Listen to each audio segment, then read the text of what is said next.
So, you've seen Avengers.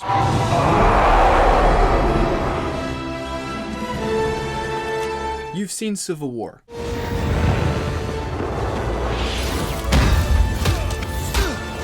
And then you see this. This is insane, insane. Look at this thing, look. Spider-Man: Homecoming, a superhero film that feels very different from its predecessors in a really good way. A lot of superhero films made in the past few years hinge everything on following a specific plot formula. It's why many of the films in the superhero genre have the same basic structure and ending. Studios have been using this formula to gain huge success. But can you remember the last time you actually felt like these superheroes were real people? Or that they were actually in any real danger? When was the last time you were emotionally moved by the struggle of a superhero? We may have an enjoyable time watching the Winter Soldier grab a moving motorcycle and jump onto it,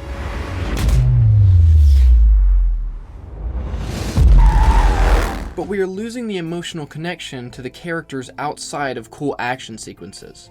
Spider-Man: Homecoming sets itself apart from a lot of the other films because it lands emotionally where others fall short. Today I want to answer the question, what makes Homecoming more believable and emotionally moving than other superhero films?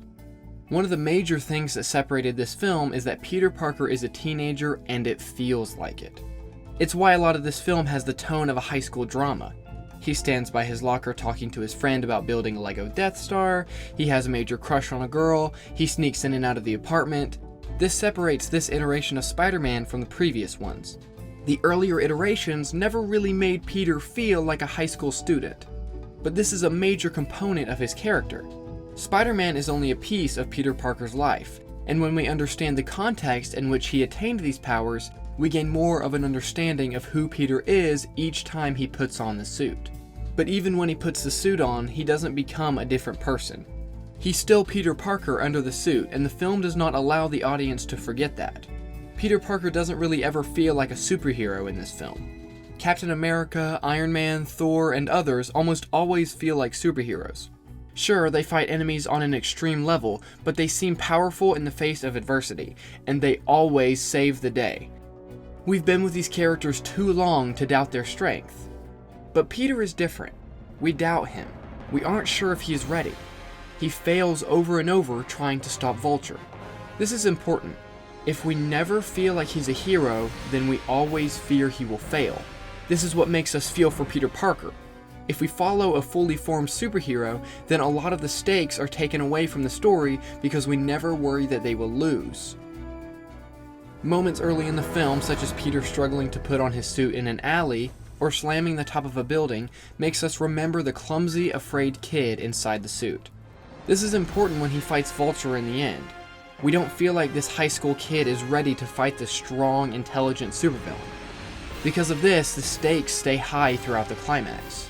We are never allowed to forget that Peter Parker is trapped between two worlds, the life of a regular kid and the responsibility and power of being a superhero.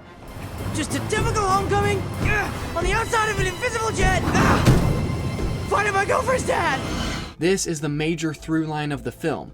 Over and over, Peter struggles to reconcile the two worlds. I am so far beyond high school right now. Parker, my office. One of the best examples of this is when Peter is about to enter Liz's party dressed in his Spider-Man costume. Just thought I'd swing by and say hello to my buddy Peter. It feels stupid, and Peter knows it's stupid, but it's a great symbol of where he is mentally. He has the power that makes him capable of becoming a full-fledged Avenger, but here he is trying to impress a girl at a high school party. Peter wants to enjoy the good things about high school and the good things about being a superhero. Peter's inner turmoil is symbolized in his suit. He struggles to use it without the training wheels protocol, which shows us just how unprepared he is. Tony takes Peter's suit away when he fails at the ferry and also tells Peter the most important thing about being a superhero. This is all I have. I'm nothing without this suit. If you're nothing without this suit, then you shouldn't have it. Peter fights Vulture with his makeshift suit, reminding us of Peter's immaturity. When Peter is crushed by the cement roof, Tony's words finally ring true. If you're nothing without this suit, then you shouldn't have it. This is where he fully changes from a regular teenager to something more.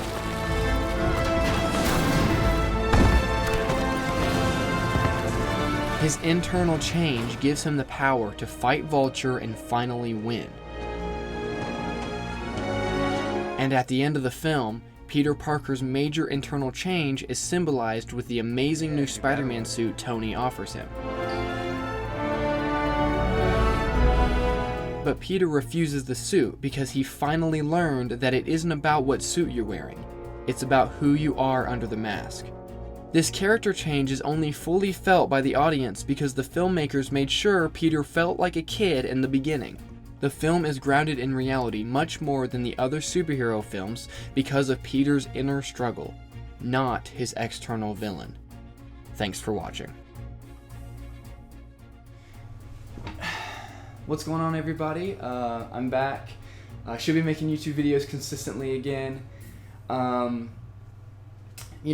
Regular drill. Social medias. If you want to support me on Patreon or subscribe to me, that would be wonderful. And yeah, I'll see you in the next video.